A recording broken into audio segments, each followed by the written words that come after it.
So speaking of ethics and speaking of heady and speaking of Asimov, which was one of Elon's core books that focused his attention early in his teens. Elon is now back at work.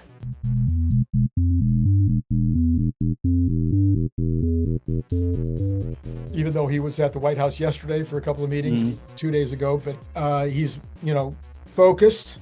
I feel like we're seeing a lot more activity.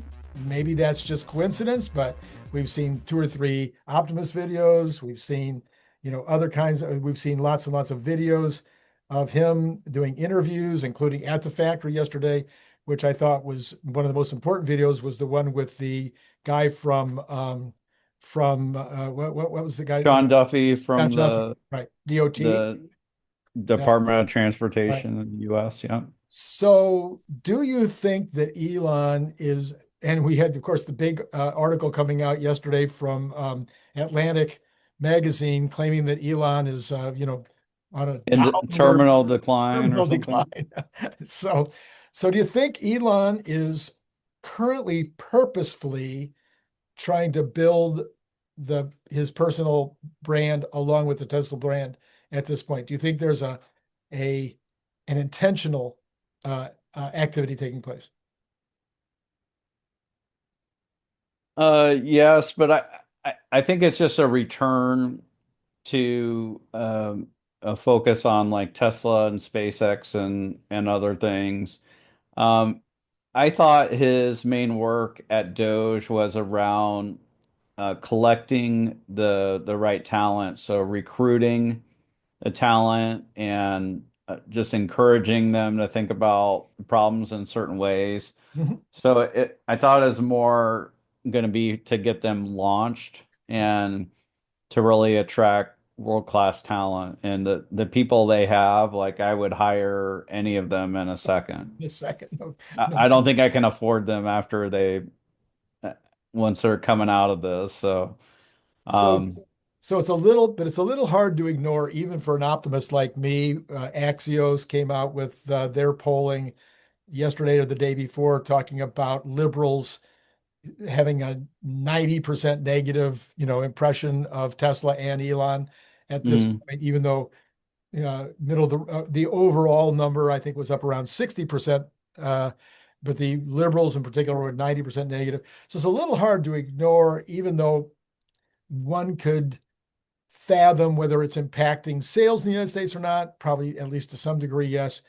But wouldn't it maybe be wise for him to he's got the big brain, so put it to work systematically trying to rebuild the reputation.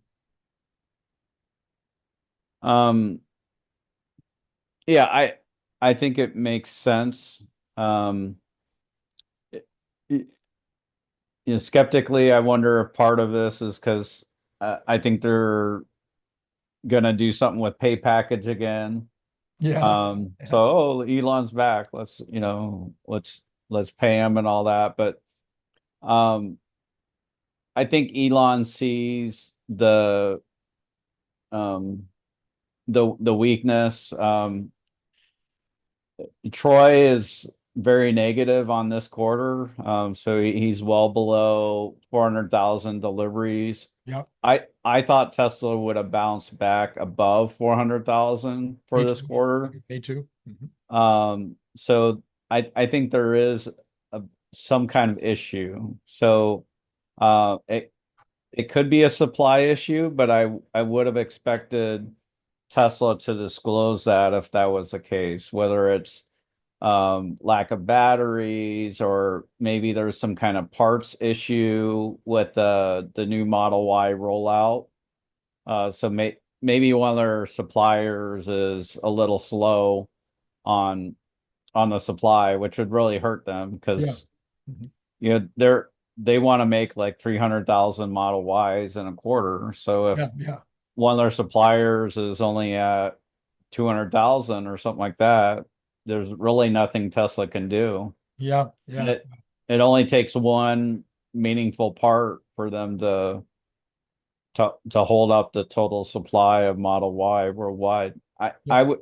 I'd hope that they would disclose that, because I think that would um that address a lot of fears around demand, a Yeah. potential demand issue. Yeah. No, on Because the it feels like Tesla, and I was asking this on X, is like it feels like Tesla is now an all-in bet on Robotaxi and Optimus, because like the auto business is struggling more than it should this quarter.